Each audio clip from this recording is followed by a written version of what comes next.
Just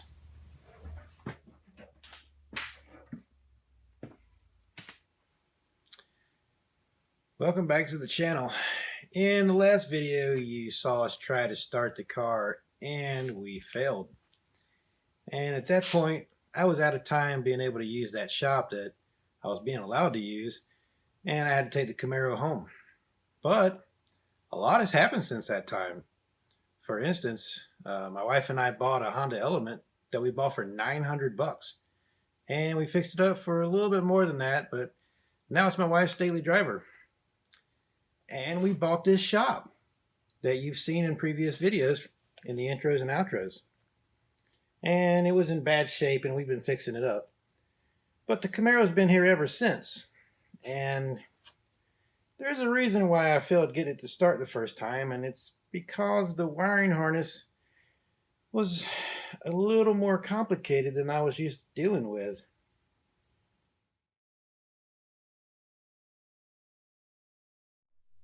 I have worked on fuel injection wiring in the past, but these were older systems using a lot fewer wiring and sensors than the newer OBD2 setup that this engine uses. I needed help, so I removed all the wiring that I put in the car and called an expert on LS engine harnesses. This harness is the result of that call. Jason Craig over at Precision Auto Wiring made this harness. He has been building these for a while and his expertise shows. This harness is basically a plug and play deal with just a few wires to hook up myself. All the plug-ins were in the right spot and easily plugged in. The wires that I had to install were clearly labeled as to what they went to, so this installation was a breeze. And another thing to note is how pretty and professional this harness looks. Just make sure if you call them that you know how much wiring you need to locate your computer where you want. More on that later. Also, don't forget to ground your engine.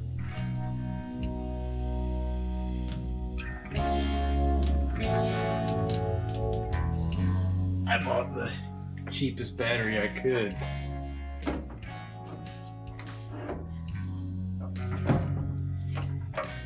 Now we will connect the battery, I think.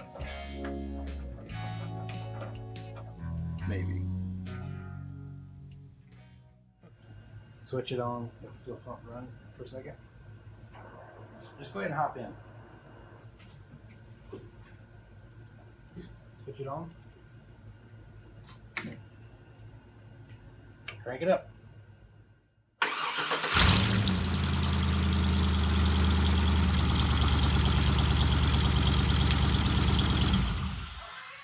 It runs! Now that I know the car runs, I have to finalize all the wiring and figure out where everything is going to live under the engine bay. The car's old ECM used to be in the dash, which doesn't work anymore because I just don't have enough wiring. I would like to put the ECM here, but there's just not enough room for it, and there's really nowhere else under the engine bay for it to live except right here, which unfortunately means I have to unloom this beautiful harness that was made for me. That's right, that harness that I had just paid for had to be taken apart so I could lengthen the wires so the computer could be properly located. And 10 snips might not be your preference for cutting things up, but I always use the proper tool on to place in that computer. It's time to mount the computer where the battery used to live in the engine bay. The Firebird used a special bracket attached to the passenger side firewall that allowed this bracket to hold the computer in place. I like this bracket and I want to use it, but unfortunately the Camaro doesn't have a metal bracket to mount it to, which is why I built this. And I really wish I could show you how I did it, but I did it after hours at work using a very expensive factory style resistant spot welder. There it is. It's a beautiful piece of equipment.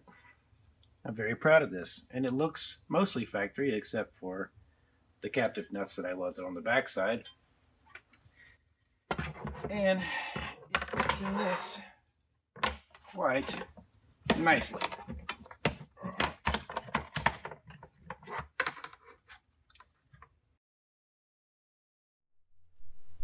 Now that I have a bracket to hold the computer, it's got to be positioned in the car and a way figured out to have it bolted in. I have a plethora of spare nuts, bolts, and washers and scrap metal laying around, but this shouldn't be a problem.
A lot of times, working on a car, even your own car, can be boring and tedious. It can feel like it takes forever, especially if you're trying to build something nice. But there are times like this when I'm building something unique, and even if it's just a bracket, my mind gets focused and I can tune out the rest of the world and just enjoy my art. That's just one of the reasons I think people work on cars. You can get a sense of accomplishment and pride from something you do for yourself. And I hope these videos are inspiring you to keep working on your own project.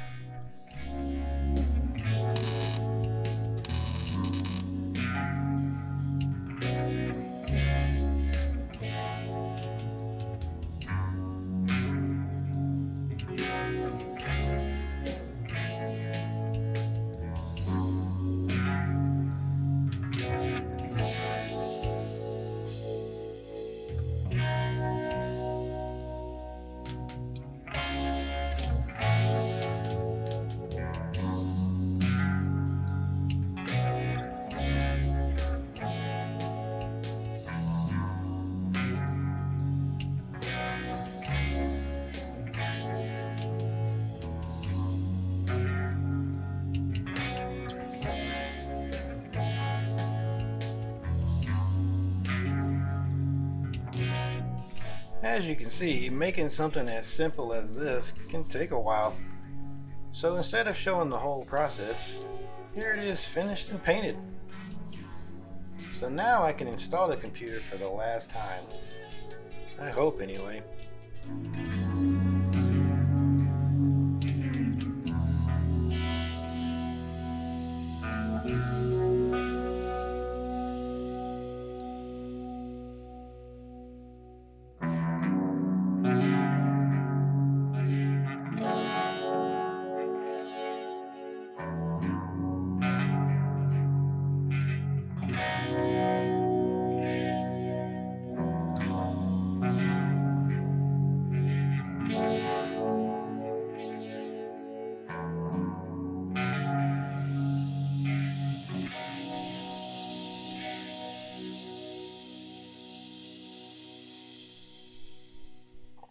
And there we go. Nice and solid.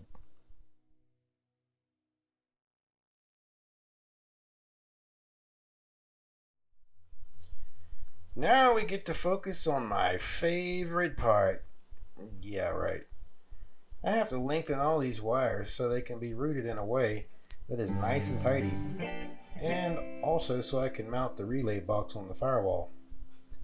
Luckily, I don't have to know what a lot of these wires do. I just have to make them longer.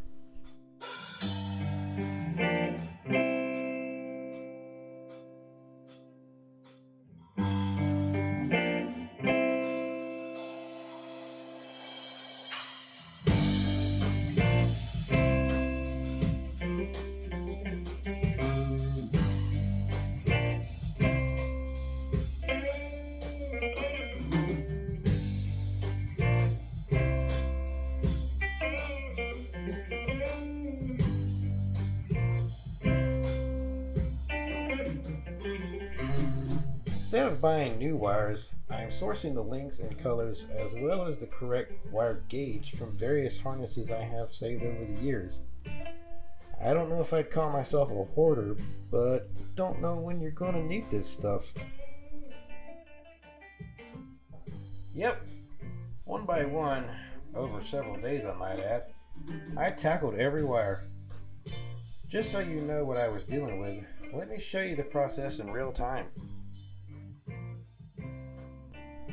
After the wires have been cut and twisted together, you start by heating it up with a torch and melting just a little bit of solder over the twisted up wires.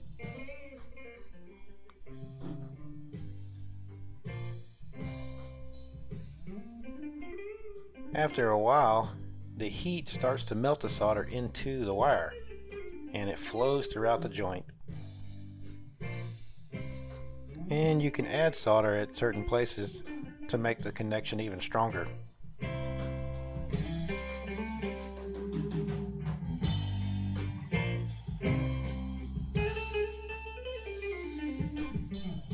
After the joint cools off, you can undo it from the holders and slide a piece of heat shrink tubing over it. This will protect the joint from any kind of electrical short. A heat gun is used to shrink the tubing onto the wire so it doesn't slide around.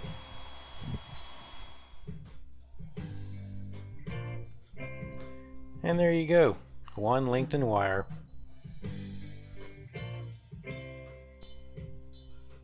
Then you just simply rinse and repeat several gazillion times until you're done.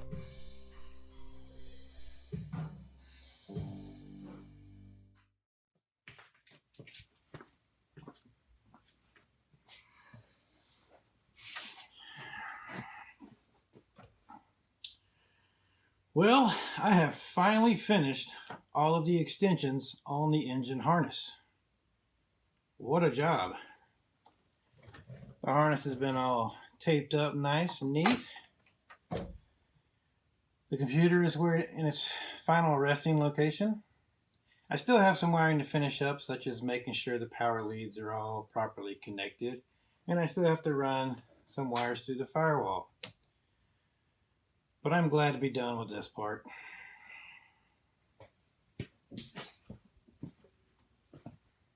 Thanks for watching, and before I end the video, I wanted to tell you a little bit about why this channel even exists. I'm really passionate about cars, and I got it from my dad.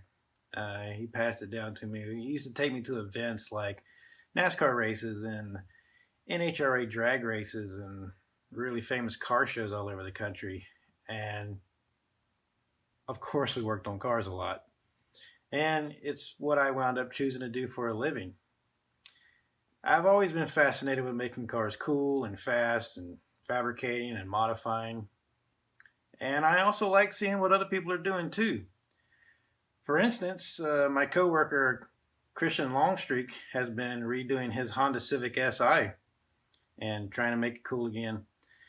And Kyle Marzlin has a Porsche 944 with an LS3 swap, which I think is really cool.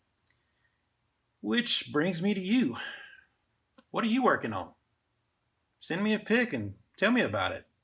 You'll find our email address in the About section of our homepage, and I'll also provide a link in the description. And I'll also provide a link in the description to the wiring people that built the harness for the Camaro. But thanks for watching. I really appreciate the fact that you keep coming back. And don't forget to share it with your friends and like and subscribe. and I'll see you later.